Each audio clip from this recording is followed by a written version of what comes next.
लड़का था, सलीम। भारत के एक छोटे से गांव में रहता था। दिल में बस एक ही ख्वाहिश थी, कभी मक्का जाकर अल्लाह के घर को देखे। लेकिन हालात बहुत खराब थे। घर में खाने तक के पैसे मुश्किल से होते थे। लोग कहते, अरे सलीम, उमराह अमीर लोग करते हैं, तेरे बस की बात नहीं। लेकिन सलीम हर नमाज के बाद एक ही दुआ करता, या अल्लाह, मुझे अपने घर बुला ले, चाहे जैसे भी। साल गुजरते गए। एक दिन उसने फैसला किया, अब गलत काम नहीं करेगा, सिर्फ हलाल कमाई ही करेगा। उसने मजदूरी शुरू की। धूप में काम, बारिश में काम, थोड़ा थोड़ा पैसा बचाने लगा। कई बार दिल टूटता जब अचानक खर्च आ जाता और उसकी बचत खत्म हो जाती। लेकिन वह फिर कहता, अगर नीयत सच्ची है तो अल्लाह रास्ता बनाएगा।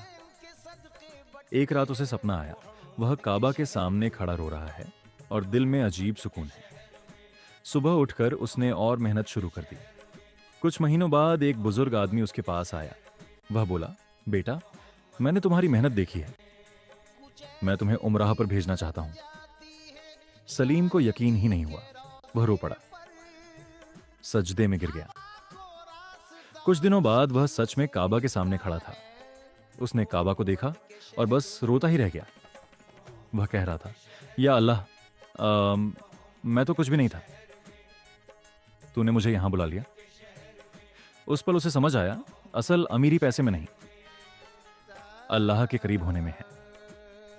जब वह वापस लौटा, उसके पास अभी भी ज्यादा पैसा नहीं था, लेकिन दिल इतना अमीर हो चुका था कि अब उसे किसी चीज की कमी महसूस नहीं होती थी।